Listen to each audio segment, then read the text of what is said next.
Hai sobat, gimana kabar kalian? Semoga disehatkan selalu dan banyak rezekinya, amin. Jangan lupa untuk berlangganan. Dengan Anda berlangganan, Anda menjadi orang pertama di channel ini yang memiliki hak istimewa.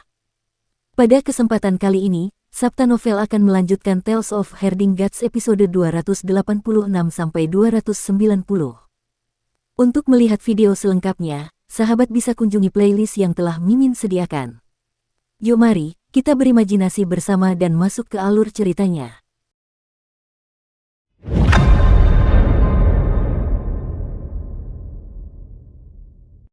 Long Jiaonan mencibir. Ling Yuxiu dan Si Yunxiang baru saja memasuki alam 6 arah, sementara dia dan ular merah adalah ahli alam 7 bintang. Siapapun yang memasuki alam 7 bintang bisa menjadi jenderal di Kekaisaran Perdamaian Abadi. Sebelum Sekte Penunggang Naga memberontak, Long Jiaonan telah menduduki jabatan di ketentaraan dengan berpakaian seperti laki-laki. Dengan kemampuan Ling Yuxiu dan Si Yunxiang, mereka bukanlah tandingannya dan ular merah. Mencari kematian, telapak tangan Long Jiaonan terbalik dan ki vitalnya berubah menjadi ular piton besar yang melingkar di belakang tubuhnya dengan rahang terbuka lebar. Udara di sekitarnya langsung menyerbu ke arah mulutnya saat ia mencoba menelan kedua gadis di udara. Meskipun Sekte Penunggang Naga tidak ahli dalam ilmu sihir, kekuatan sihir mereka tetap tidak bisa diremehkan. Reformasi Imperial Preceptor telah memungkinkan Sekte Penunggang Naga untuk menyerap kekuatan sekte lain, meningkatkan kekuatan sihir mereka satu tingkat. Naga Piton menelan surga ini telah memperoleh keadaan samadhi. Namun, Ling Yuxiu memegang senjata 9 naga di tangannya dan mengangkatnya ke atas kepalanya untuk menghantamkannya. Di udara, kilatan petir langsung berkumpul dan berderak saat menyambar senjata 9 naga miliknya. Ia berubah menjadi palu 9 naga yang bertabrakan dengan mulut besar ular piton ki vital. Ledakan kekuatan petir itu langsung menghancurkan mantra Long Jiaonan, menyebabkan ki vitalnya hancur. Sementara Long Jiaonan tercengang, Si Yunxiang melambaikan tangannya dan seutas benang halus menusuk mata kirinya. Long Jiaonan menjentikkan jarinya terus-menerus namun benang itu tidak terpengaruh dan terus terbang. Jari tengah dan telunjuk Si Yunxiang menunjuk ke arah Long Jiaonan, dan ujung jarinya membentuk titik-titik berulang kali. Ujung Tousan Siuk juga berubah berulang kali, benar-benar melakukan gerakan pedang yang sangat rumit.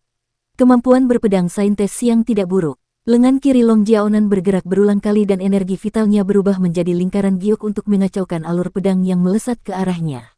Namun pada saat ini, Long Jiaonan menyadari bahwa Si Yunxiang meletakkan tangan kanannya di depan tubuhnya dan tangan kirinya di belakang tubuhnya. Tangan kirinya juga menggerakkan rahasia pedang yang membuatnya khawatir dan segera terbang ke langit. Tepat saat dia melakukan itu, dia melihat gaun ungunya berkibar ketika ribuan lubang terbuka, angin bertiup kemana-mana.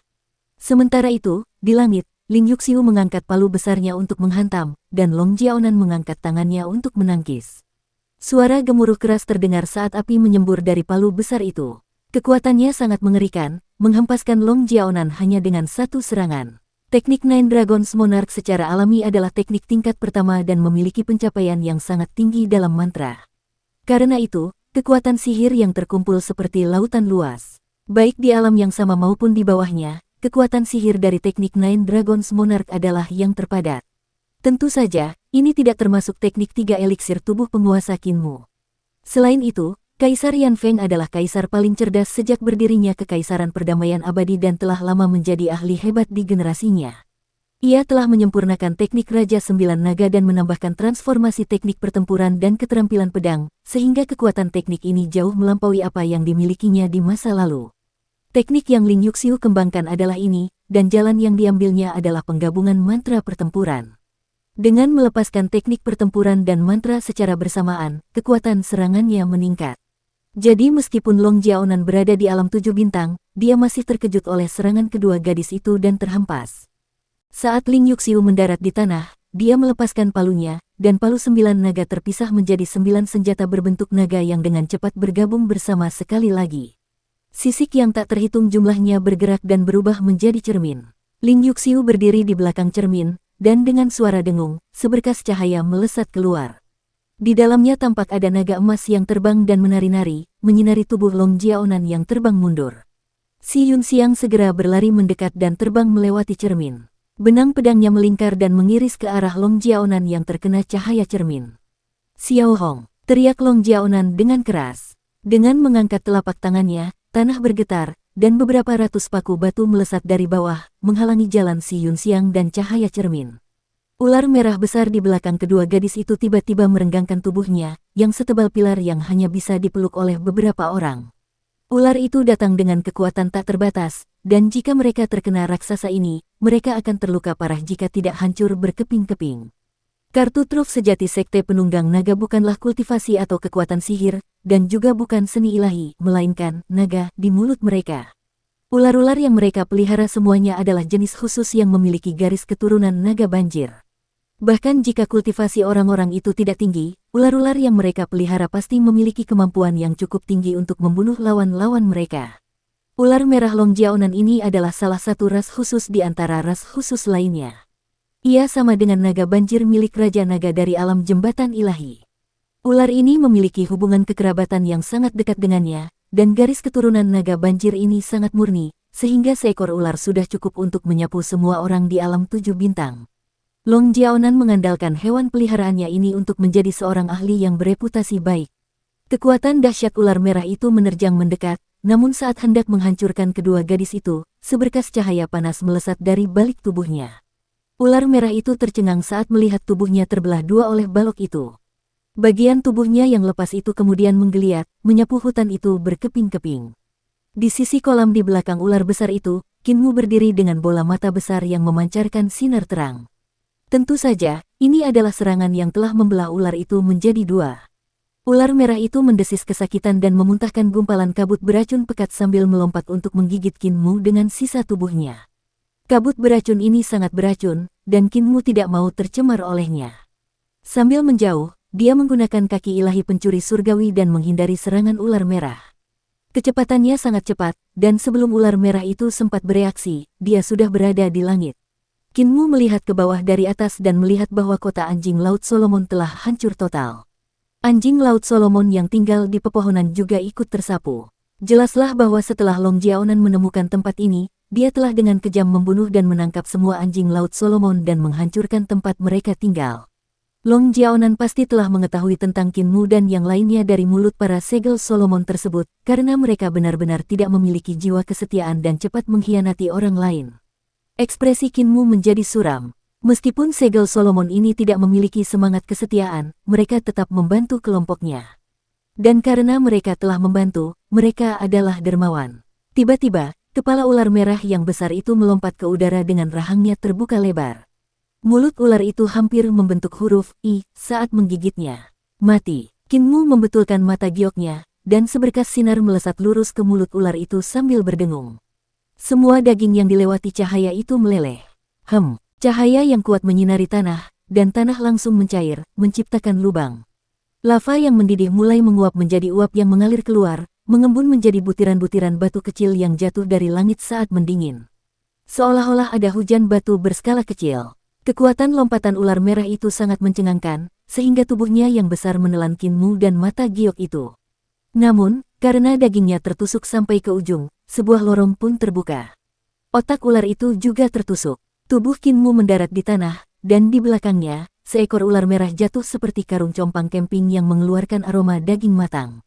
Xiao Hong. Jeritan memilukan Long Jiaonan terdengar dari kejauhan. Ketiga wanita itu telah bertarung hingga ke permukaan laut dan beradu hebat di permukaan air. Di laut, air sangat mudah dikendalikan, sehingga ki vital Long Jiaonan telah menyatu dengan air laut, berubah menjadi ular piton untuk menyerang ke segala arah dengan kekuatan yang luar biasa.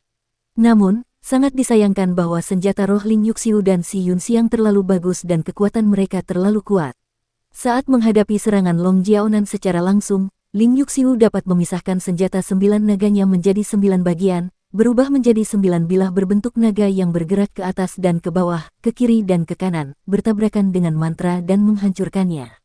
Mereka juga dapat berubah menjadi keadaan bertahan, perisai 9 naga, untuk memblokir serangan Long Jiaonan kapan saja. Sementara itu, teknik Si Yunxiang bahkan lebih aneh lagi. Tekniknya tidak terduga seperti 1000 sutra, kadang-kadang menghilang di air dan kadang-kadang muncul di atas kepala Long Jiaonan, membuatnya tidak dapat menahannya.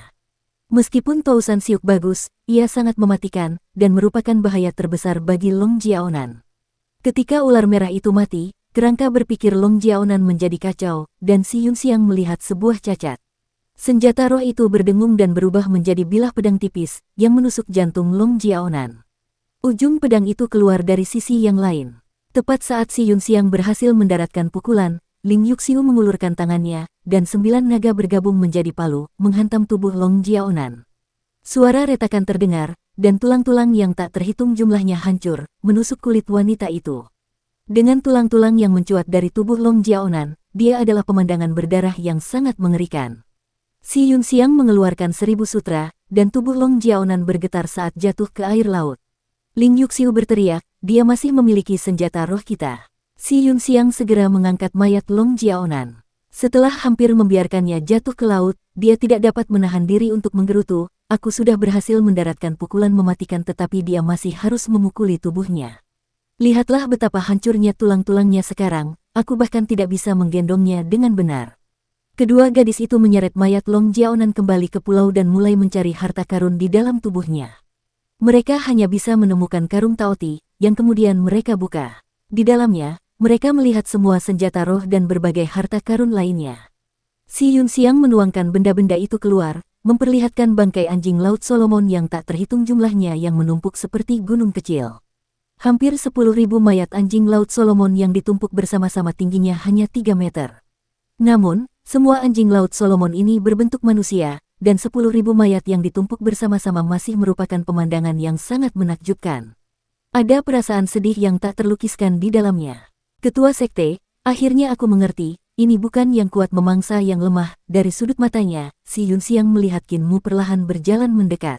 Ada sedikit kesedihan yang sulit dideteksi di mata wanita suci sekte iblis itu ketika dia berkata dengan suara rendah, ini jelas bukan yang kuat memangsa yang lemah, tetapi sebaliknya, mempermainkan kehidupan orang lain untuk mewujudkan keinginan egois.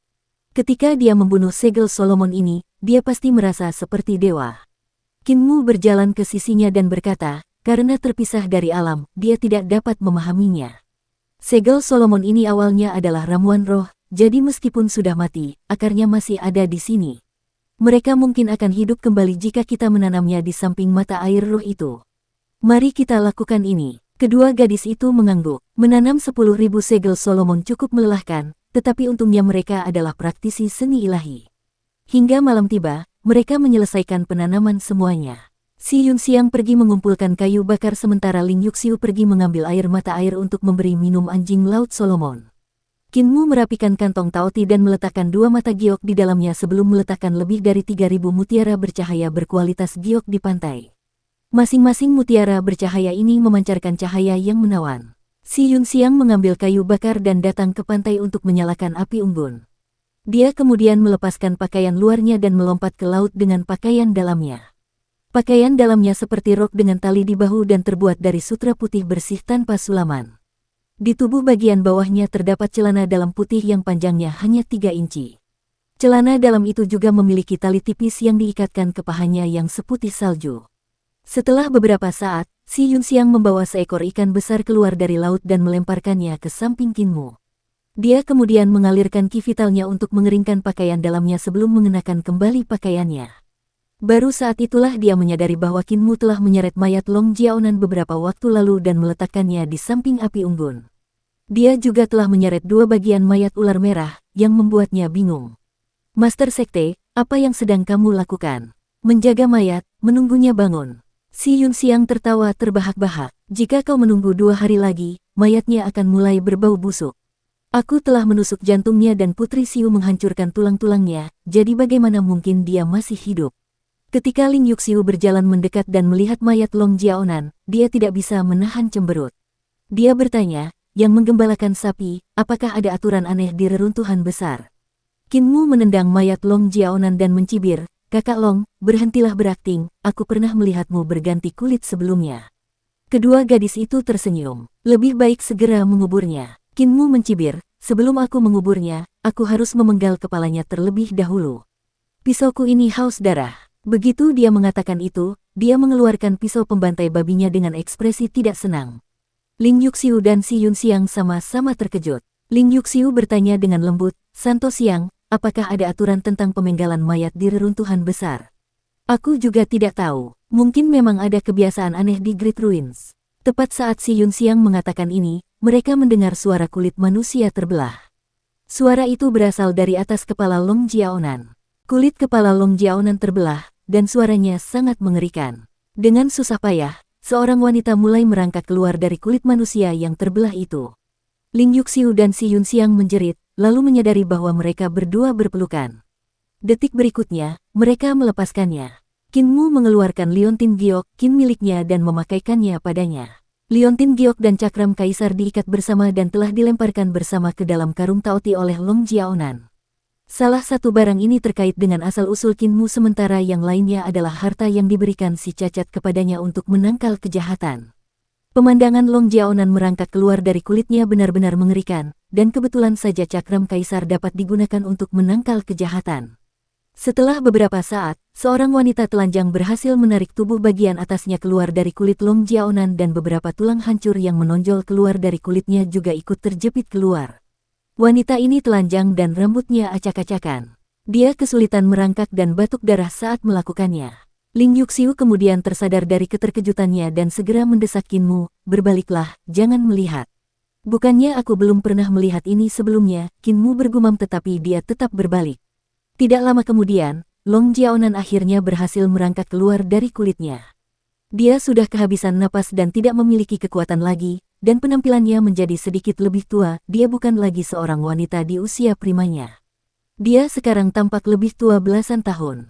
Si Yunxiang mengambil baju untuk menutupi tubuhnya, dan saat melakukannya, dia diam-diam mencubit tubuh wanita ini, dan tatapannya berkedip. Dia memberitahu Ling Yuxiu dengan suara rendah, "Masih ada beberapa tulang yang hancur di tubuhnya, dia tidak memuntahkan semuanya." Long Jiaonan duduk dengan susah payah dan menyeka darah di sudut mulutnya. Dia berkata dengan lemah, "Luka-lukaku terlalu parah, jadi pergantian kulit ini hanya bisa menyembuhkan luka-luka di jantungku dan beberapa tulang. Jika aku ingin pulih sepenuhnya, aku harus berganti kulit beberapa kali lagi. Setiap kali aku berganti kulit, aku menjadi 12 tahun lebih tua, kehilangan sebagian besar umurku. Kalian semua bisa tenang, aku tidak lagi menjadi ancaman bagi kalian." Ling Yuxiu menatap dua bagian tubuh ular merah itu dan tiba-tiba menggigil, mungkinkah ular besar ini juga? Ekspresi Long Jiaonan berubah sedih, dan dia menggelengkan kepalanya. Xiao Hong sudah terpotong menjadi dua bagian dan kepalanya hancur, tidak mungkin dia bisa pulih. Bagus sekali. Si Yunxiang dan Ling Yuxiu menghela napas lega. Qin Mu berbalik dan tersenyum.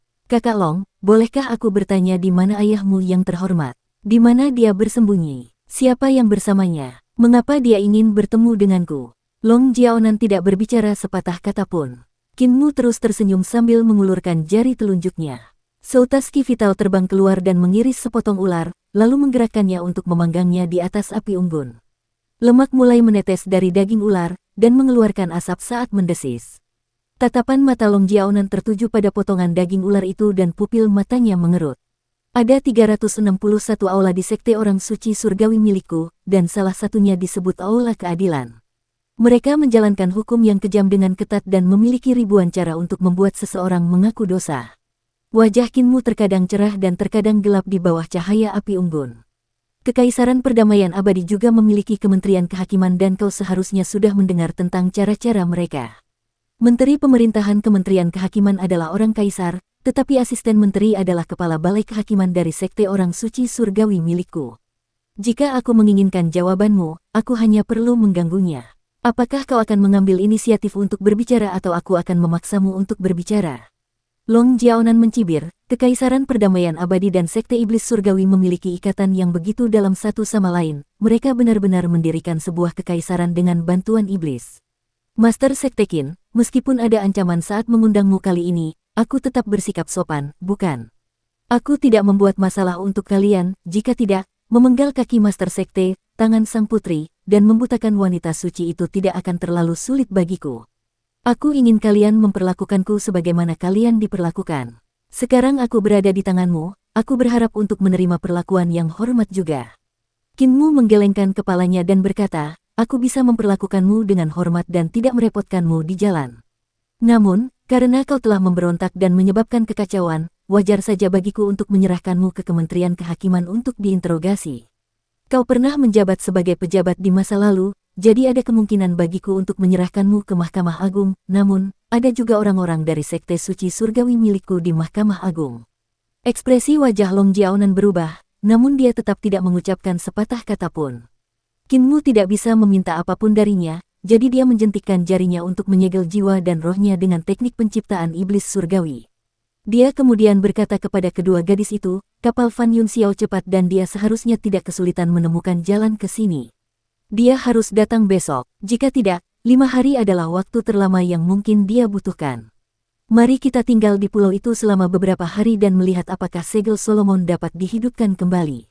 Si Yun Xiang ragu-ragu. Ketua sekte merasa kasihan pada kehidupan anjing laut Solomon ini, tetapi jika Long Jiaonan berhasil melarikan diri, dia mungkin akan menemukan jalan ke sini lagi dan menginjak-injak anjing laut Solomon ini sekali lagi. Ketua sekte tidak bisa menginginkan pesonanya hanya karena dia cantik. Berhasrat akan pesonanya. Qin Mu mengamati Long Jiaonan dan bertanya dengan bingung, dia tidak cantik, jadi di mana pesonanya? Si Yun Xiang tercengang. Meskipun Long Jiaonan memiliki temperamen yang aneh, dia tetap dianggap cantik. Meskipun dia menjadi sedikit lebih tua setelah berganti kulit, dia tetaplah wanita yang cantik. Bagi pemimpin sekte suci dari sekte orang suci surgawi untuk tidak menganggapnya cantik, bukankah dia terlalu lambat? Dia bertanya, apa definisi cantik menurut Cult Master? Seseorang yang mirip nenek. Setelah beberapa saat, dia menambahkan tanpa berpikir, atau seseorang yang montok seperti Suster Yuxiu. Nenek si berkata bahwa gadis montok terlihat cantik, tetapi aku harus berhati-hati dengan gadis-gadis yang tidak punya apa-apa. Ling Yuxiu sangat senang dan melirik si Yun Xiang. Hatinya diam-diam menganggap bocah gembala sapi itu sebagai teman dekatnya. Si Yun Xiang merasa geram dan berkata, aku berasal dari keluarga yang sama dengan mantan ketua sekte, dan dalam hal senioritas, aku seharusnya memanggilnya Bibi. Apakah ketua sekte menganggapku cantik? Kamu terlalu kurus dan kamu masih muda, kamu pasti lebih muda dariku, kan? Qin Mu mengamati si Yun Xiang dan menggelengkan kepalanya. Nenek berkata bahwa gadis kurus tidak begitu cantik. Menjadi sedikit gemuk tidak apa-apa, karena mereka dapat melahirkan anak. Nenek apoteker juga mengatakan bahwa sedikit gemuk itu baik bagi gadis-gadis, tetapi semua orang di desa mengatakan dia adalah seorang bajingan tua. Namun, jangan sedih, kamu akan cantik jika makan lebih banyak, tetapi jangan terlalu gemuk. Kakek apoteker mengatakan bahwa menjadi terlalu gemuk juga tidak cantik. Si Yun Xiang tercengang. Menurut standar kecantikan Qin Mu, Long Jiaonan memang tidak dianggap cantik, dan bahkan dirinya sendiri juga tidak dianggap cantik.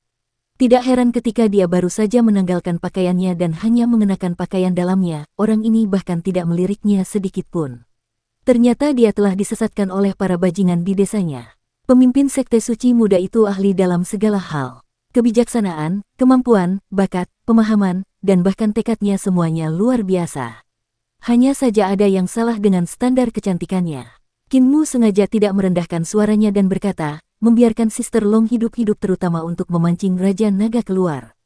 Kemampuan Raja Naga tinggi dan dia bahkan telah membangkitkan naga banjir. Bagaimanapun, dia adalah master sekte, jadi jika aku tidak menyingkirkannya, akan sulit bagiku untuk merasa tenang. Aku harus sangat takut dan gelisah setiap kali berjalan di jalan, takut aku akan dibunuh. Dengan menyerahkan Sister Long kepada putra mahkota dan meminta bantuan wali kiri dan kanan serta tetua pelindung sekte, selama Raja Naga berani datang, dia akan mati dengan mayat yang utuh. Dia memasang ekspresi serius saat melanjutkan, dia harus mati tanpa mayat yang utuh, otaknya harus dihancurkan berkeping-keping, kalau tidak, tidak ada yang akan tahu apakah dia akan hidup kembali. Ngomong-ngomong, aku heran mengapa Raja Naga ini mencariku, tapi ini tidak penting. Yang penting dia harus mati. Long Jiaonan menggigil. Rencana Qin Mu terlalu kejam. Selama Raja Naga datang untuk menyelamatkannya, dia pasti akan mati. Tidak mungkin dia bisa mengalahkan para penjaga dan tetua pelindung sekte dari sekte iblis surgawi. Master Sekte Qin, ada alasan mengapa ayahku mengundangmu. Katanya tiba-tiba. Qin Mu menatapnya dan tersenyum. Akhirnya, kakak Long bersedia bicara. Long Jiaonan menghela napas dan berkata, seseorang menemui ayahku dan berkata bahwa tidak baik baginya untuk menunjukkan dirinya, tetapi dia masih ingin bertemu dengan Master Sekte Qin dan berunding tentang perdamaian. Qin Mu tercengang. Bolehkah aku bertanya siapa orang ini? Guru Dao. Long Jiaonan melanjutkan, dari apa yang disebut 3 agama dan 9 aliran, Sekte Dao, biara petir besar, dan Sekte Setan Surgawi dianggap sebagai 3 agama, sementara Sekte Penunggang Naga kita hanya dianggap sebagai sekte dari 9 aliran. Master Sekte terlalu kuat dan dia tidak hanya menyelamatkan Kaisar, dia bahkan membunuh begitu banyak ahli dari Sekte Dao dan biara petir besar di kuil surga di kota kekaisaran. Guru Dao sedang gelisah sekarang dan takut Kaisar Yan Feng dan Guru Kekaisaran Perdamaian Abadi akan bersekutu dengan Sekte Iblis Surgawi untuk menghadapi Sekte Dao. Tidaklah mudah baginya untuk bertemu denganmu secara langsung, untuk mencegah kesalahpahaman antara kamu dan Kaisar. Dia menemui ayahku dan memintanya untuk mengundangmu ke Pulau Naga Surgawi untuk bertemu.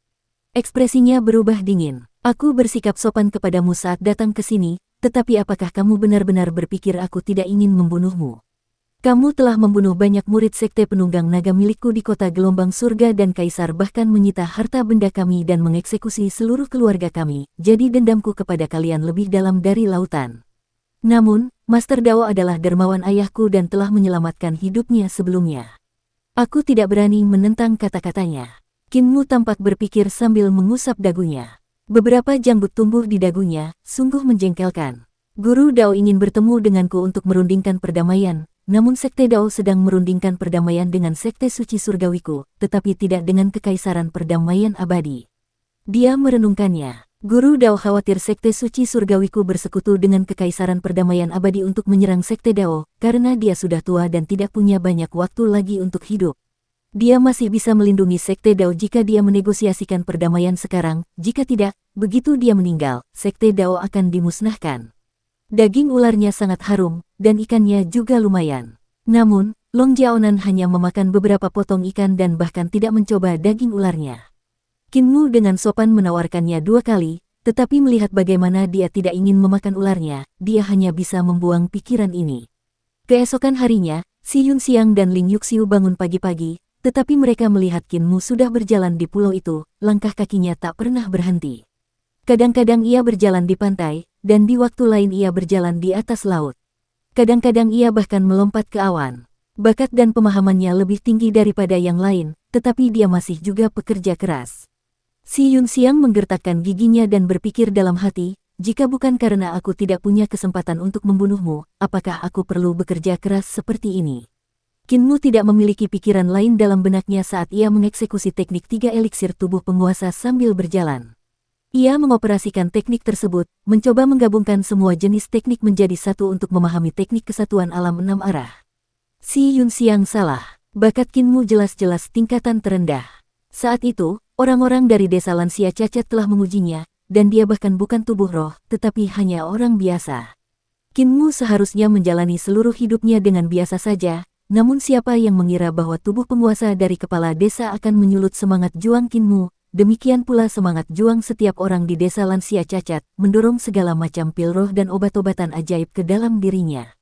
Terlebih lagi, Kinmu memang pekerja keras dan bahkan bisa menjadi orang yang paling pekerja keras di dunia. Ada juga keyakinan yang tak terkalahkan dalam dirinya bahwa dia adalah tubuh penguasa yang melampaui orang lain. Jika dia lebih rendah dari orang lain, itu hanya bisa berarti bahwa dia tidak cukup bekerja keras. Kultivasi dan kemampuannya saat ini bukan sepenuhnya karena didikan kepala desa, nenek Si, dan yang lainnya atau diperoleh melalui pertemuan kebetulan, tetapi sebagian besar adalah kerja kerasnya. Jika orang biasa mau menggunakan otaknya dan bekerja keras, sulit dibayangkan seberapa besar potensinya. Tidak ada seorang pun yang dapat menemukan seseorang yang luar biasa berdasarkan kerja kerasnya sebelum mereka berhasil. Hanya setelah sukses orang lain akan menemukan orang tersebut sebagai orang yang luar biasa. Ketika mereka melihat seorang legenda, namun mereka semua akan mengabaikan kerja keras orang tersebut. Si Yun Xiang dan Ling Yuxiu melihat situasi ini dan mulai berkultivasi dengan tekun. Kedua gadis itu berkultivasi sendiri-sendiri dan tidak saling mengganggu. Long Jiaonan berbaring di bawah pohon dan menarik dan mengembuskan napas, mencoba melepaskan kulitnya lagi. Namun, karena lukanya terlalu parah dan energi yang dikeluarkan terlalu besar, dia tidak dapat melakukannya. Jika ia berganti kulit sekali lagi, ia akan menjadi wanita setengah baya. Setelah berganti kulit beberapa kali lagi, ia akan menjadi wanita tua. Saat hari sudah sore, Kinmu kembali ke mata air, berencana untuk mengambil air dari mata air untuk anjing laut Solomon di sisi mata air. Namun, langkahnya terhenti saat melihat seorang Taois tua mengenakan jubah Taois yang sudah dicuci dan agak abu-abu di samping mata air. Pria itu sedang menggunakan daun untuk mengambil air sambil berjalan hati-hati di antara anjing laut Solomon, menyiraminya. Di sampingnya juga ada seorang pemuda yang membantu menyiram. Pendeta Tao tua itu melihat sehelai daun tumbuh dari kepala anjing laut Solomon, dan wajahnya yang keriput berseri-seri. Ia berjongkok dan menyentuh daun itu dengan lembut. Anjing laut Solomon ini masih bisa dihidupkan kembali setelah mati, sungguh kehidupan yang luar biasa. Bukankah begitu, Master Sekte Qin? Setiap tindakan dari penganut Tao kuno tampaknya berjalan sesuai dengan alur alam. Seakan-akan laut ini, pulau ini, mata air ini, langit ini, dan segel-segel Sulaiman ini adalah satu dan tidak ada perbedaan antara apa yang menjadi milik sendiri dan milik orang lain. Apa yang dikatakan kakak senior sangat benar. Qin Mu melangkah maju dan berkata, hanya saja aku tidak tahu apakah segel Sulaiman ini akan tetap menjadi segel Sulaiman dari sebelumnya saat mereka dihidupkan kembali. Master Sekte Suci Surgawi memberi penghormatan kepada Master Dao. Taois tua itu segera membalas sapaannya. Ini masih pertama kalinya kita bertemu, Tao tua ini memberi penghormatan. Lin Xuan, cepat beri penghormatanmu kepada Kaisar Manusia generasi sekarang. Di sampingnya, Daozi Lin Xuan kebingungan, namun dia tidak bertanya apapun dan melakukan ritual murid kepada Qin Mu sambil berkata, Daozi memberi hormat kepada Kaisar Manusia. Hati Qin Mu sedikit bergetar ketika dia menebak bagaimana Master Dao begitu yakin bahwa dia adalah Kaisar Manusia generasi saat ini. Dia hanya mempelajari 2 jurus dari gambar pedang kepala desa, dan dia tidak banyak menggunakannya. Selain melakukannya di depan Kaisar Yan Feng dan guru kerajaan, dia hanya menggunakannya di depan Pangong Shou dan Daozi Lin Xuan. Ketika Daozi Lin Xuan mengikuti Dan Yang Zi untuk menghalangi gerbang Universitas Kekaisaran, dia dikalahkan dengan jurus pertama gambar pedang menginjak gunung dan sungai. Ketika dia kembali ke Sekte Dao, dia pasti telah memperlihatkan pedang menginjak gunung dan sungai milik Qin Mu. Master Dao pasti kurang lebih mengetahui bahwa keterampilan pedang Qin Mu berasal dari kepala desa, tetapi dia tidak dapat memastikan bahwa Qin Mu adalah Kaisar Manusia generasi saat ini. Adapun mengapa dia memiliki nada bicara yang begitu percaya diri, dia sebenarnya sedang menguji kemampuannya. Pikiran Qin Mu juga sangat cermat, tetapi meskipun dia menebak pikiran Dao Master, dia tidak menyangkalnya dan juga pergi mengambil air untuk segel Solomon sambil berkata sambil tersenyum, Dao Master memiliki kemampuan yang luar biasa dan kebijaksanaanmu melampaui yang lain. Master Dao dan Daozi Lin Xuan menggunakan daun untuk membawa air sementara dia menggunakan ki vitalnya untuk menyapu air mata air, yang mana lebih mudah dan lebih cepat. Master Dao tua melihatnya menggunakan ki vital dan berkata, Dao mengikuti kodrat. Kaisar Manusia, apa terburu-buru? Qin Mu berkata, karena bebas dari alam, kita harus menerapkan apa yang kita pelajari. Jika Dao Master tidak menerapkannya, mengapa dia harus belajar? Dao Master mengerutkan kening, tetapi alisnya segera kembali tenang dan dia tersenyum. Perselisihan sekte kita berasal dari cita-cita kita dan bagaimana kita berperilaku dalam masyarakat. Saya tidak akan berdebat dengan Anda tentang ajaran sekte Dao dan sekte iblis surgawi.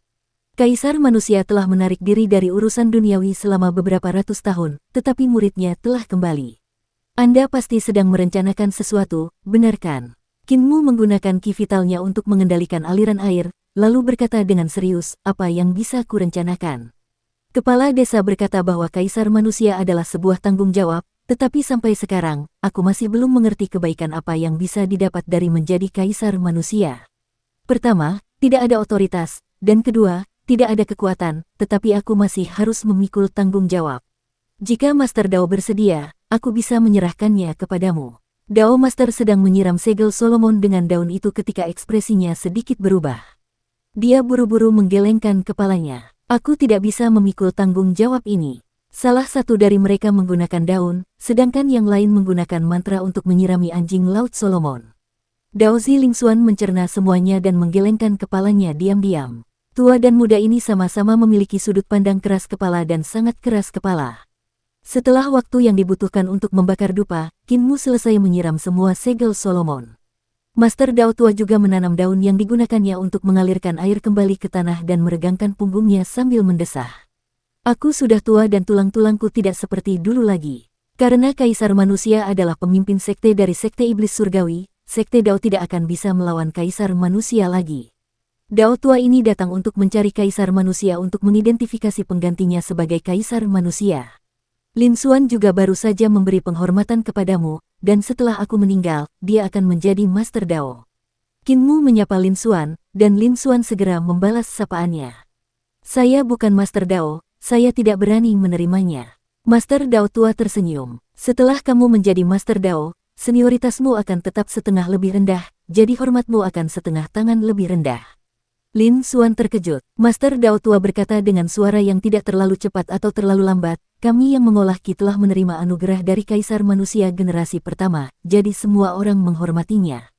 Setiap klan dan sekte telah mengeluarkan harta karun terbaik mereka pada saat itu untuk membuat segel Kaisar Manusia, jadi Anda harus mengikuti etiket dan tidak boleh lalai.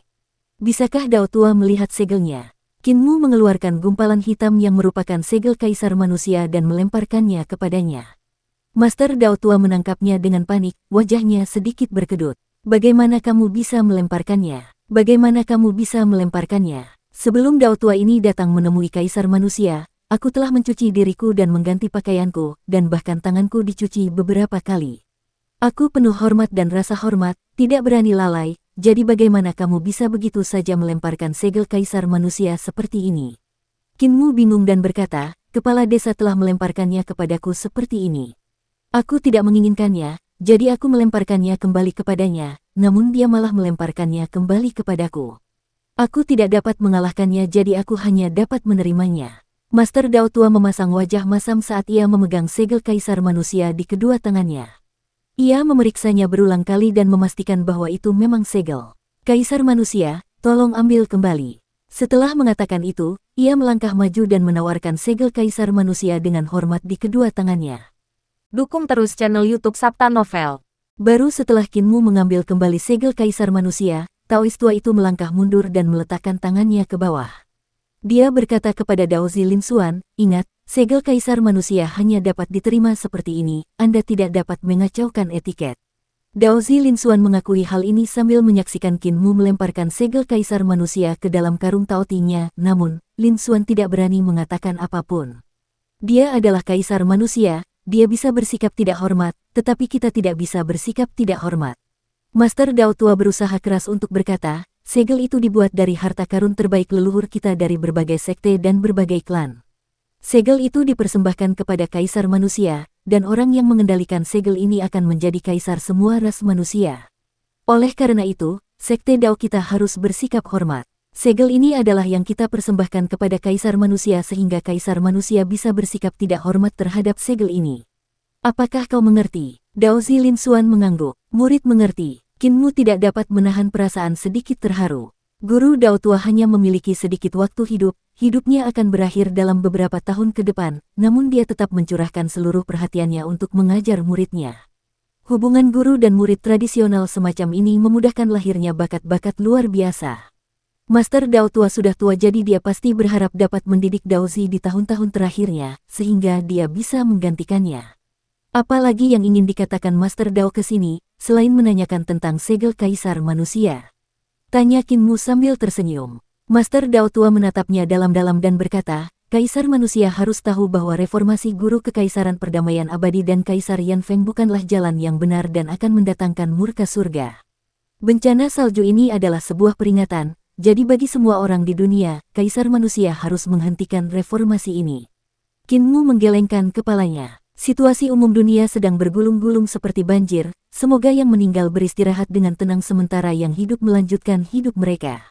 Siapapun yang berani berdiri di depan untuk menghalangi jalan akan dihancurkan.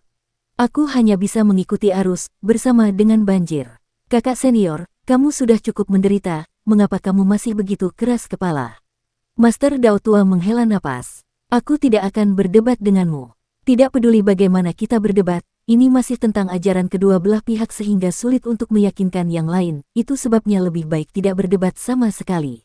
Karena kamu bersikeras mendukung reformasi Imperial Preceptor, aku hanya akan mengatakan satu hal kepadamu, Dao mengikuti alam, dan reformasi berusaha mengubah Dao, mengubah alam. Dewa lahir di alam dan dibentuk oleh Dao besar. Jika kamu ingin mengubah Dao, kamu tahu kelebihan dan kekurangannya. Reruntuhan besar adalah kesalahan para pendahulu kita, tetapi Kaisar Manusia seharusnya sudah menyadarinya sekarang. Qin Mu sedikit terkejut. Master Dao jelas tahu lebih banyak cerita rahasia tentang ini. Namun, Master Dao tidak mau berbicara lebih jauh tentang hal itu dan berkata, saya datang untuk menemui Kaisar Manusia dan menyampaikan maksud saya. Sekte Dao adalah musuh perdamaian abadi, tetapi kami tidak akan menjadi musuh Kaisar Manusia. Murid, bawa 14 tulisan pedang Dao ke sini. Lin Xuan mengeluarkan sebuah prasasti batu dari karung kulit di pinggangnya. Prasasti batu itu tingginya 6 meter saat dikeluarkan, dan di atasnya terdapat beberapa tanda pedang yang digambar secara vertikal dan horizontal. Lin Xuan ragu-ragu. Guru Dao, tunjukkan padanya, kata Master Dao tua. Keterampilan pedang kaisar manusia tua lebih baik dariku dan bahkan lebih unggul. Aku telah menunjukkan kepada guru kerajaan 14 kitab pedang Dao, jadi mengapa aku tidak bisa menunjukkannya kepada kaisar manusia saat ini?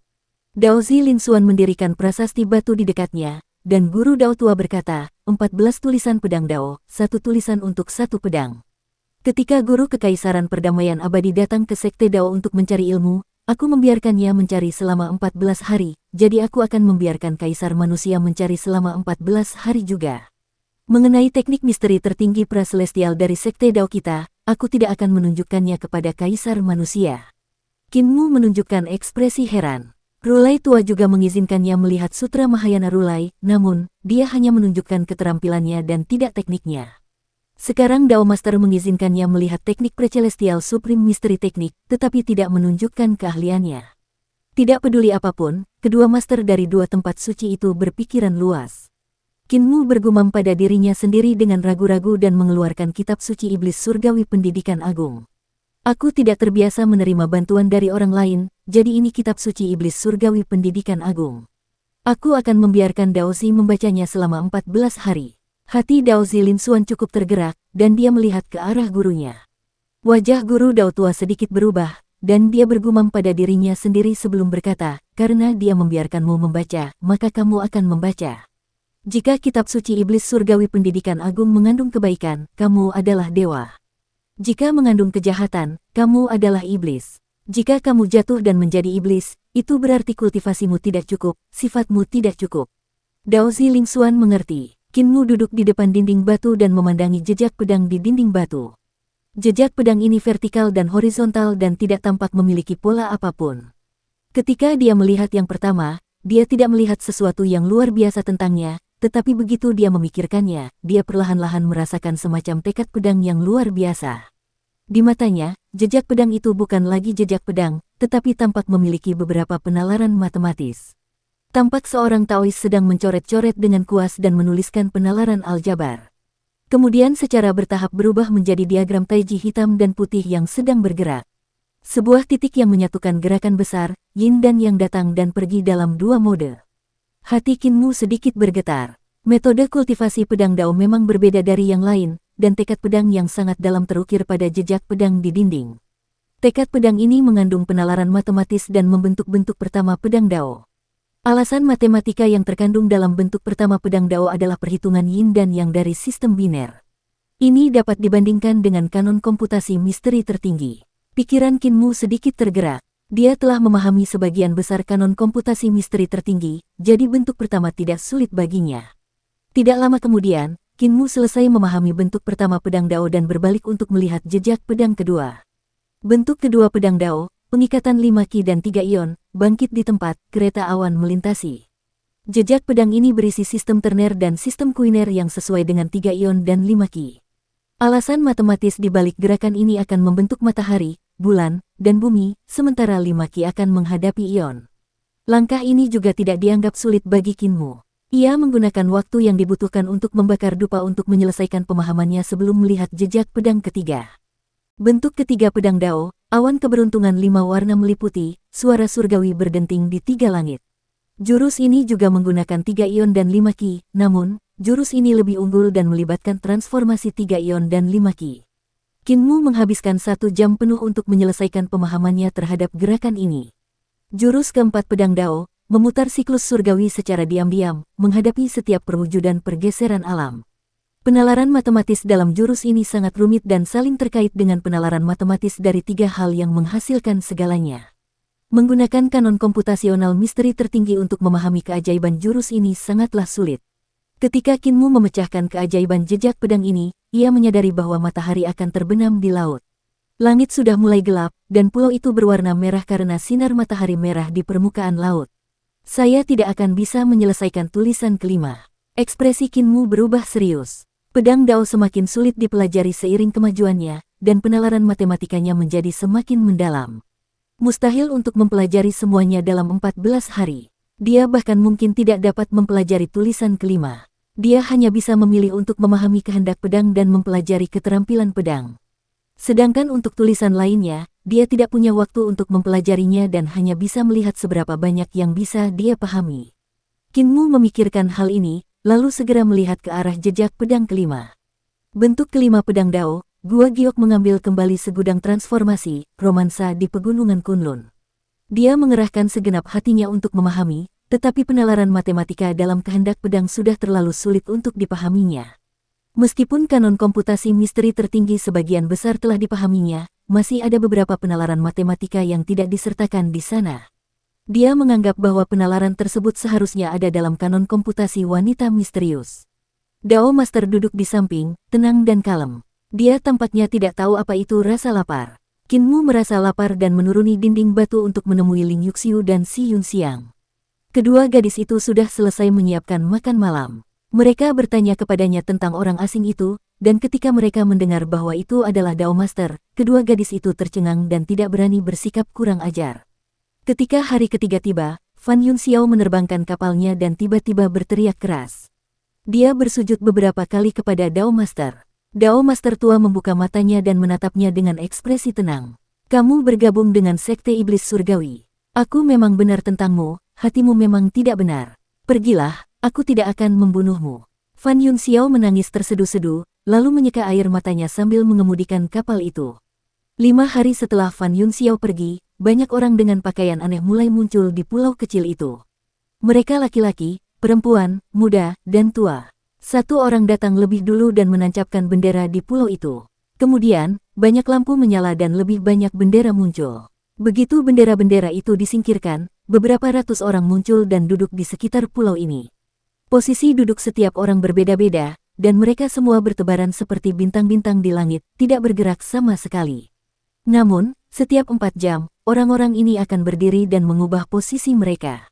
Pola yang teratur ini tidak pernah berubah. Di bawah naungan pohon, Long Jiaonan menggigil dan berjalan ke tengah pulau.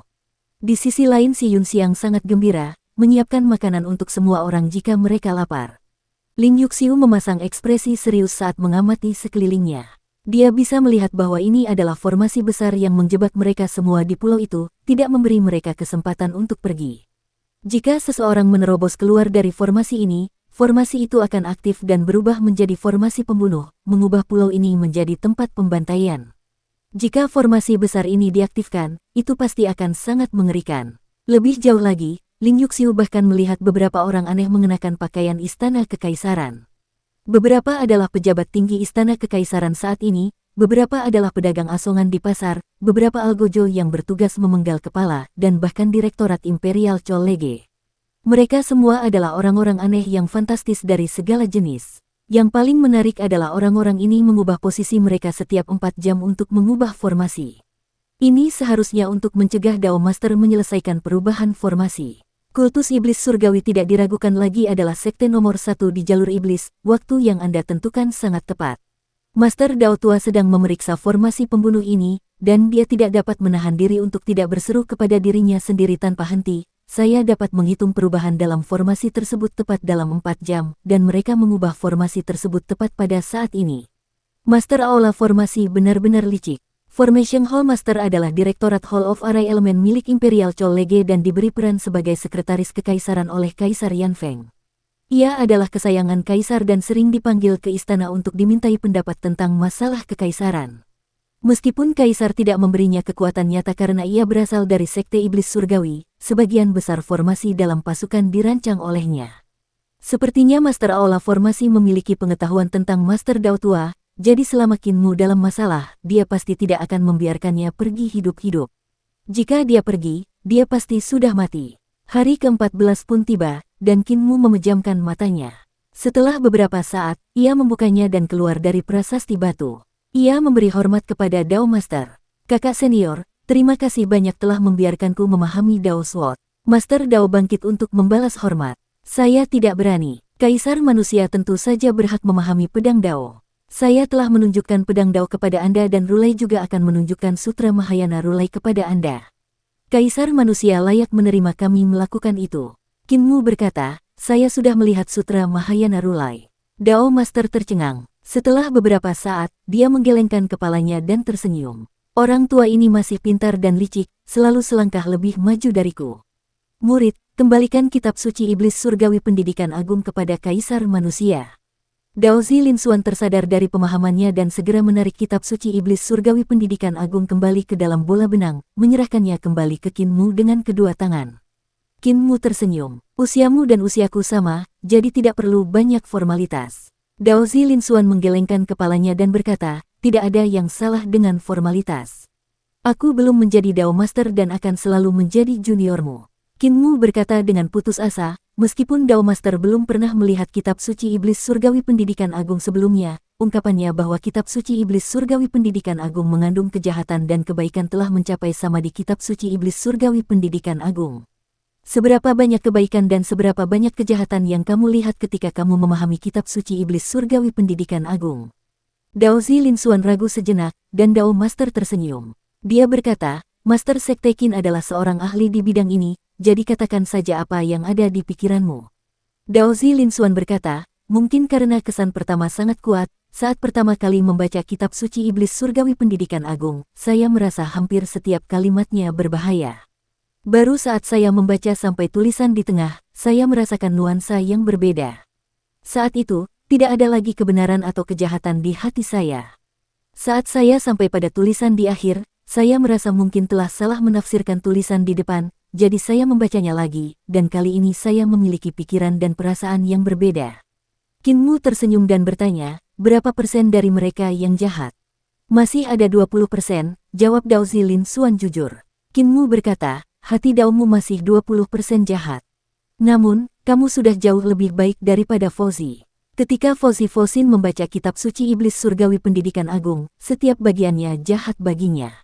Dia mungkin memiliki penampilan seperti seorang Buddha, tetapi dia adalah iblis yang tidak dapat diselamatkan di dalam hatinya. Daozi Linsuan tercengang dan memperoleh pencerahan. Jadi itu sebabnya, ia merasa agak sulit menerima hasil ini dalam hatinya, jadi ia bertanya kepada Qin Mu dengan tatapannya yang berkedip-kedip, ketika Kaisar Manusia membaca kitab suci iblis surgawi pendidikan agung, berapa persen isinya adalah iblis? Semua tulisan dalam kitab suci iblis surgawi pendidikan agung adalah tulisan yang benar, tetapi juga tulisan yang jahat. Semuanya tergantung pada bagaimana saya menggunakannya.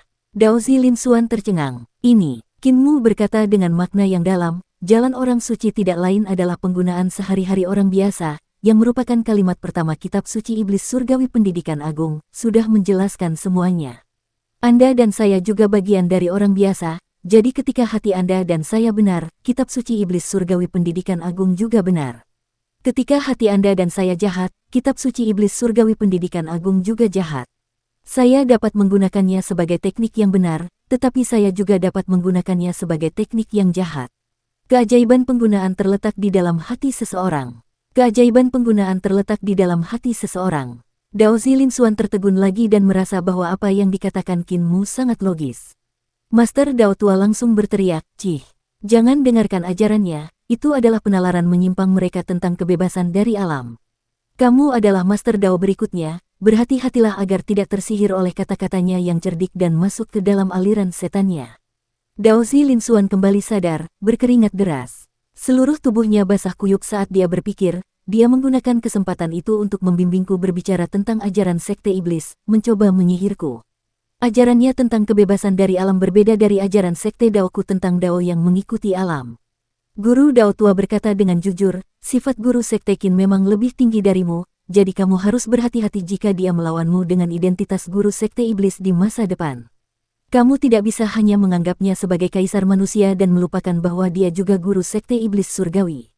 Qin Mu tidak tahu apakah harus tertawa atau menangis. Guru Dao tua benar-benar memperlakukannya seperti banjir besar dan binatang buas, memberikan perhatian ekstra untuk membimbing muridnya agar tidak terseret ke dalam sekte iblis surgawi. Master Dao tua berkata, bagaimana kaisar manusia melihat pedang Dao? Qin Mu berkata dengan sungguh-sungguh, saya berjuang dengan penalaran matematika, penalaran itu sangat rumit. Beberapa gerakan terakhir juga tampaknya melampaui penalaran matematika dan mendekati Dao. Master Dao tua tersenyum sambil mengucapkan kata-kata yang bermakna dalam bagi mereka. Pedang Dao dari sekte Daoku juga dapat dilihat sebagai cara mengukur lingkaran secara akurat. Angka pi hampir tak terbatas, dan rasio lingkaran pi tidak dapat disimpulkan hanya dengan Sukong dan Qingjing, karena di belakang masih ada angka yang tidak dapat dihitung. Dao tidak memiliki akhir, dan pi juga tidak memiliki akhir, jadi mengapa ada kebutuhan untuk mengubah Dao? Mengapa ada kebutuhan untuk mengubah Dao? Qin Mu tercengang. Master Dao tua ini menyebarkan kebenaran dan keadilan sekte Dao kepadanya. Dao Master, berhati-hatilah untuk tidak berlebihan, kata Qin Mu sambil tersenyum. Master Dao tua tertawa dan meminta Dao Zilinsuan mengambil kembali dinding batu itu. Kaisar manusia, identitasmu istimewa dan akan ada banyak musuh yang menakutkan, jadi sebaiknya kau kembali ke reruntuhan besar sesegera mungkin. Putri Raja Naga itu dikirim olehku, bisakah kau membiarkan Dao tua membawanya kembali? Qin Mu memandangi segel Solomon di bawah kaki mereka, dan menyadari bahwa beberapa daun telah tumbuh dari sebagian besar tanaman herbal, namun ada juga beberapa yang telah mati. Kau tidak perlu khawatir, dia akan mendengarkan kata-kataku dan tidak akan pernah kembali ke sini lagi. Master Dao tua tersenyum. Kau tidak kehilangan apapun, sementara dialah yang kehilangan banyak hal. Qin Mu mengangguk dan memanggil Long Jiaonan ke depan. Wanita itu menahan rasa sakitnya dan terhuyung-huyung. Qin Mu bertanya, apakah kamu masih akan menjadi musuhku? Sekte penunggang nagaku telah musnah karenamu, aku tidak punya pilihan selain menjadi musuhmu. Tanpa aku, sekte penunggang naga milikmu tetap akan dimusnahkan. Itulah kenyataan yang terjadi padamu. Bahkan jika aku tidak berada di kota Heaven Wave, kalian tetap akan menemui akhir yang sama, kata Qin Mu padanya.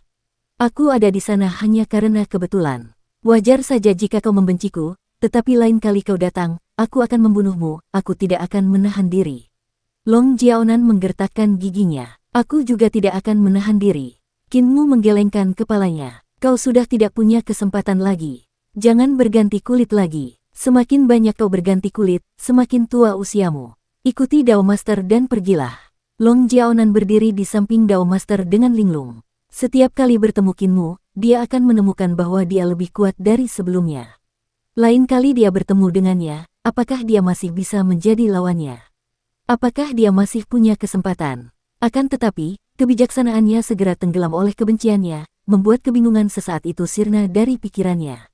Master Dao tua menangkupkan tinjunya dan berkata, selamat tinggal. Qin Mu membalas hormatnya dan berdiri. Kirim Dao Master pergi. Wus. Semua kepala aula, penjaga, dan Raja Surgawi dari Sekte Iblis Surgawi berdiri dan membuka jalan. Master Dao tua membawa Long Jiaonan dan Dao Zilinsuan keluar dari pulau. Kemudian, awan muncul di bawah kaki mereka dan membawa mereka bertiga pergi.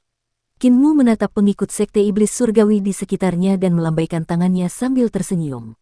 Bubar, bubar. Semua orang memberi hormat kepadanya dan bendera besar mereka berkibar di sekeliling mereka, membuat mereka menghilang tanpa jejak. Namun, Raja Surgawi Yu dan Raja Surgawi Wang tetap tinggal. Jelas bahwa mereka khawatir tentang keselamatan Qin Mu. Qin Mu tersenyum. Tidak perlu terlalu khawatir tentangku, kalian juga bisa pergi. Kedua Raja Surgawi itu saling menatap. Menggunakan pakaian mereka untuk menutupi diri, mereka menghilang di tempat. Saya tidak berpikir mereka akan melangkah jauh, kata Si Yun Xiang. Qin Mu mengangguk, tetapi Ling Yuxiu merasa cemas. Master Sekte Agung, Anda hanya peduli untuk bersikap angkuh di depan bawahan Anda dan membiarkan mereka pergi, jadi bagaimana kita bisa pergi?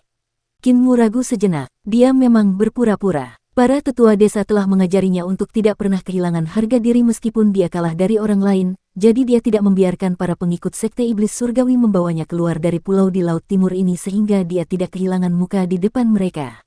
Apakah menurutmu Fan Yun Xiao akan kembali untuk kita? Tanyanya. Kedua gadis itu tertawa muram dan berkata serempak, dia menangis begitu sedih ketika pergi, tentu saja dia tidak akan kembali.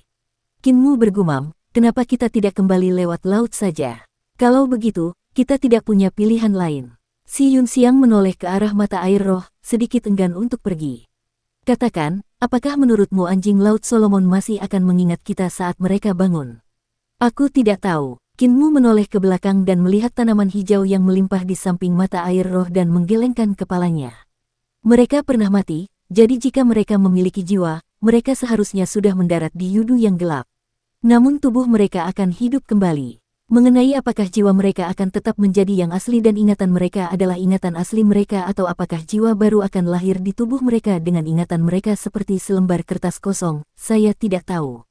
Si Yun Xiang sedikit tertekan. Namun, dia melihat Qin Mu dan Ling Yuxiu sudah berada di permukaan laut, jadi dia segera mengejar mereka. Gelombang muncul di bawah kaki Kinmu dan terus melonjak seperti kepala naga, membawa mereka ke arah barat. Sementara itu, di tempat lain, Dukun Agung menerima berita dari Pangong Sou dan segera meninggalkan Istana Emas Roland untuk menuju ke barat. Dia berjalan cukup lama di sekitar reruntuhan besar yang luas, melewati pegunungan bersalju dan memasuki gurun yang berapi-api. Dia tiba di bumi barat dan mendaki puncak tertinggi di sana. Puncak keemasan Gunung Suci ini kosong, hanya tersisa altar pengorbanan. Dukun Agung mengeluarkan 3 dupa dan menyalakannya. Asap mengepul membentuk spiral dan mencapai langit tinggi. Di tempat asap menghilang, wajah berwarna hijau muncul di langit, hampir menyatu dengan langit biru. Kaisar manusia baru telah muncul, kata Dukun Agung sambil membakar dupa untuk memberi penghormatan. Wajah hijau di langit itu sangat besar dan tampak terbentuk oleh asap yang tipis dan samar. Namun, saat mulai turun, perlahan-lahan menjadi lebih jelas. Butiran keringat halus mengucur dari dahi sang Dukun Agung, dan kepalanya tertunduk, lelaki itu terlalu takut untuk mengangkatnya. Ya Tuhan, suara samar-samar terdengar dari langit. Mengerti, Dukun Agung berdiri tak bergerak. Puncak keemasan Gunung Suci itu sangat dingin, tetapi keringatnya terus menetes, tetes demi tetes. Setelah sekian lama, dia diam-diam mengangkat matanya untuk melihat ke langit dan melihat bahwa langit berwarna biru jernih. Wajah itu telah menghilang beberapa waktu lalu. Grand Saman menghela napas lega dan segera pergi dari sini sejauh mungkin. Lama kemudian, api kecil muncul di puncak keemasan dan bergetar seperti riak. Ketika berhenti bergetar, 2 swani bermata emas berlari keluar dari api sambil menarik kereta berharga.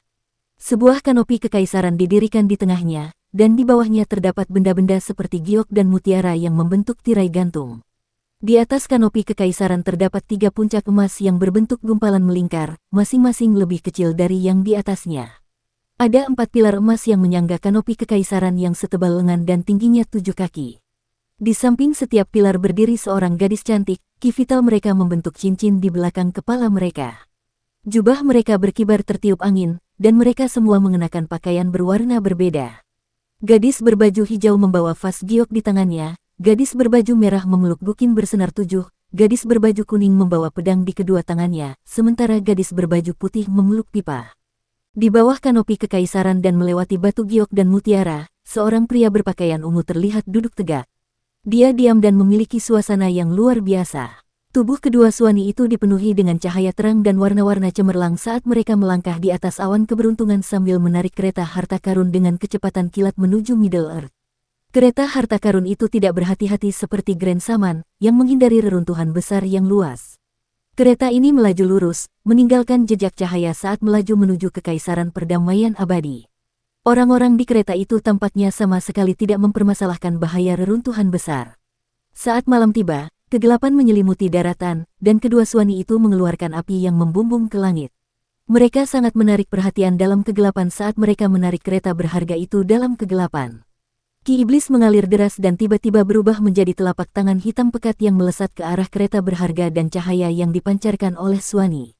Kemanapun kereta itu lewat, cahaya ditelan dan hanya kegelapan yang tersisa. Ketika pohon palem hitam pekat itu tiba di depan kereta kesayangan itu, tidak ada cahaya yang terlihat, dan tirai mutiara bergoyang ketika gadis berpakaian merah memainkan gukinnya, mengeluarkan 2 bunyi ding dan dong. Begitu suara gukin bergema di udara, telapak tangan hitam pekat itu berhenti sebentar dan bergerak mundur. Langit yang tinggi, tanya sebuah suara serak dari kegelapan. Gadis berbaju merah itu mengangguk dan berkata, penguasa bintang langit tinggi Kiao. Monster dalam kegelapan itu mundur dan menghilang tanpa jejak. Sejak saat itu, tak ada lagi monster yang mengganggu kereta berharga itu. Meskipun reruntuhan besar tampak sangat berbahaya di kegelapan, tempat itu tetap saja ramai di malam hari. Segala macam hal yang menakutkan terjadi, dan segala macam kejadian aneh terjadi satu demi satu. Kereta berharga itu melaju ke arah timur dengan kecepatan yang tidak terlalu cepat atau terlalu lambat. Penguasa bintang Kiao di bawah kanopi kekaisaran melihat reruntuhan besar saat ini dan menggelengkan kepalanya. Kejahatan yang tersisa belum dibersihkan, dan racun masih ada. Kereta kesayangan itu terbang di langit, meninggalkan jejak di kegelapan. Jika melihat ke atas dari bawah, tampak seperti ada bintang yang bergerak tidak terlalu cepat atau terlalu lambat di cakrawala. Malam di reruntuhan besar diselimuti kegelapan, tidak ada bintang maupun bulan di langit, sehingga sebagian besar penduduk desa dan binatang buas yang bersembunyi di reruntuhan tidak dapat menahan diri untuk tidak mengangkat kepala mereka untuk melihat pemandangan yang belum pernah mereka lihat sebelumnya. Tiba-tiba, bintang itu mulai turun dengan cepat, menghantam reruntuhan besar dari langit. Hal ini membuat semua orang dan binatang aneh yang menonton menghela napas iba. Ledakan. Kereta berharga itu turun secara diagonal menuju sumber Sungai Surging. Dua gunung dalam kegelapan itu seperti gerbang, dan kereta berharga itu turun di tengah-tengahnya. Kedua suani itu berusaha keras untuk mengendalikan turunnya air, tetapi apapun yang terjadi, mereka tidak dapat melakukannya. Pada akhirnya, mereka tidak dapat menahan diri untuk tidak berteriak. Keempat gadis di kereta itu juga kebingungan. Mereka menyadari bahwa mereka telah menjadi kerangka beberapa waktu lalu. Keempat gadis itu menoleh ke depan dan melihat dua orang suani yang menarik kereta itu juga telah berubah menjadi dua kerangka yang berlari kencang. Di bawah kanopi kekaisaran, ada kerangka lain. Dia tenang dan kalem sambil mendengus dingin. Untuk menarik keretaku jatuh, mungkinkah niat jahat Fengdu masih belum padam? Dalam kegelapan dan kabut di depan mereka, tampak ada bayangan-bayangan besar berdiri di sekitar. Bahkan ada lampu-lampu merah menyala dalam kabut, dan yang tampak seperti lentera mengikuti kereta berharga itu saat bergerak. Itu bukan lentera, tapi mata. Bayangan itu berangsur-angsur memudar, dan lampu merah pun lenyap satu demi satu. Daging pada kedua suani itu kembali, dan mereka tidak merasa kereta itu berat lagi. Mereka segera mengerahkan tenaga dan menarik kereta berharga itu kembali ke langit. Keempat gadis di kereta itu melihat daging mereka pulih dan tidak dapat menahan diri untuk tidak mendesah lega. Tubuh penguasa bintang Kiau juga kembali normal, dan dia berkata dengan acuh tak acuh, Fengdu, tidak mengindahkan disiplin Yudu, bahkan berani melawan langit tinggi. Tempat ini akan disingkirkan cepat atau lambat. Kereta yang sangat berharga itu terus melaju di sepanjang Sungai Surging, namun baru ketika langit mulai cerah mereka melihat ujung reruntuhan besar yang berjarak lebih dari 1000 mil dari mereka. Tiba-tiba, cahaya pedang muncul dari bawah dan meledak di udara. Seketika, cahaya seterang salju meledak, dan cahaya itu benar-benar menutupi cahaya matahari. Para suani dan keempat gadis di kereta segera menutup mata mereka. Ketika mereka membukanya kemudian, keempat gadis itu berteriak keheranan. Cahaya pedang yang mengguncang dunia telah lenyap, dan di depan kereta itu tampak gunung-gunung dan sungai-sungai yang megah. Puncak-puncak yang menjulang tinggi dan punggung bukit yang terjal tak berujung. Anehnya, gunung-gunung dan sungai-sungai ini tidak ada di sana beberapa saat yang lalu, tetapi sekarang tampak mengambang di atas awan. Seolah-olah mereka tumbuh dari awan. Sungai-sungai yang mengalir dari pegunungan yang menjulang tinggi dan punggung bukit yang terjal bahkan mengeluarkan suara gemericik air. Bahkan ada air terjun yang mengalir dari tebing, mengalir turun seperti batu giok. Pegunungan hijau dan air biru ini mengapung di antara awan, dan tidak ada yang aneh dengan mereka. Mereka tidak tampak seperti Fata Morgana.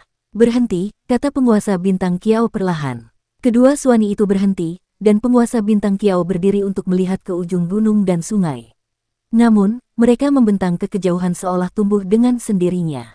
Gunung-gunung di awan tampak megah dan luas, muncul terus-menerus dari bawah awan.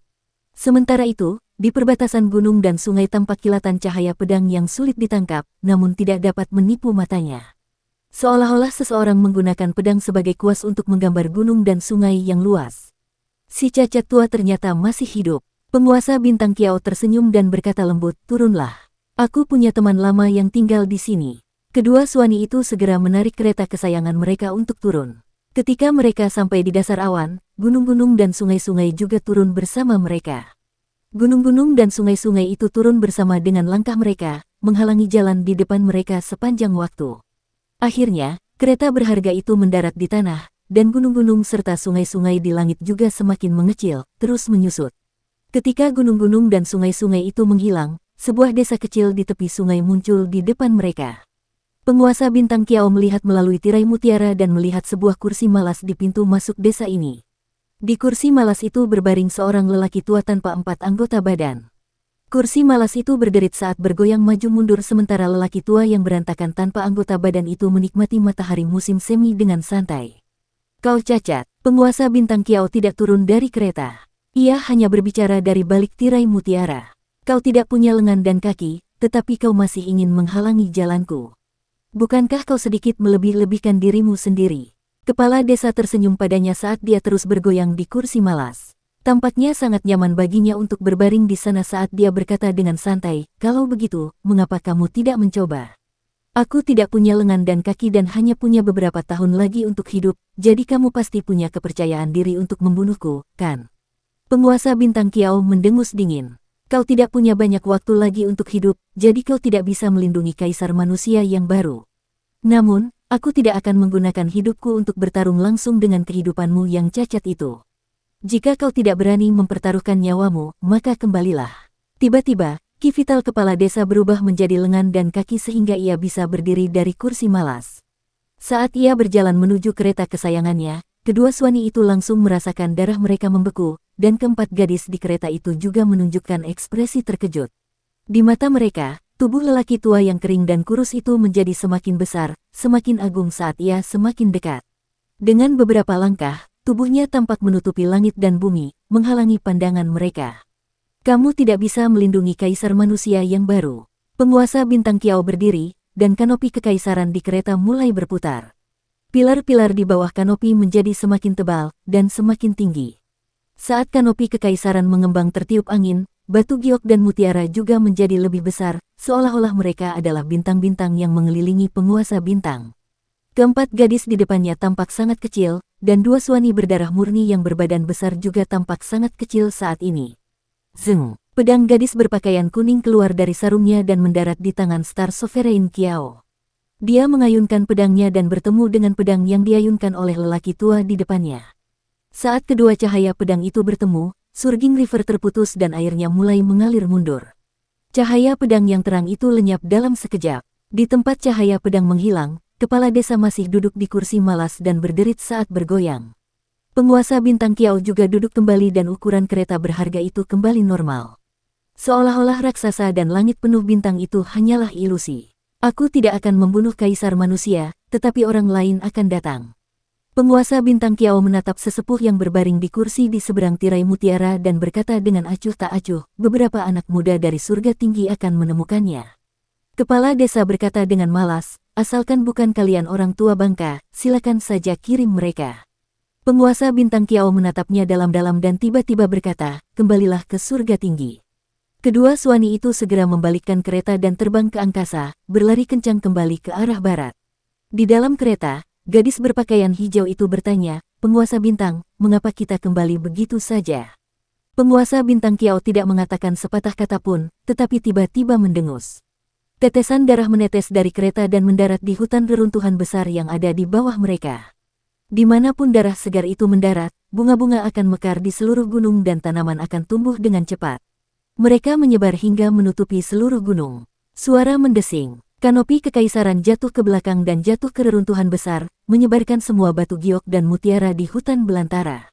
Wajah penguasa bintang Kiau sedikit pucat saat dia berkata dengan sungguh-sungguh, tidak perlu mengambilnya, kembalilah ke surga tinggi sesegera mungkin. Keempat gadis itu terkejut, lalu kedua suani itu mempercepat laju larinya ke arah barat. Di gerbang desa lansia cacat, kursi malas bergoyang saat kursi itu terbelah menjadi beberapa bagian. Kepala desa jatuh ke tanah dan berteriak dengan suara serak, apoteker, apoteker.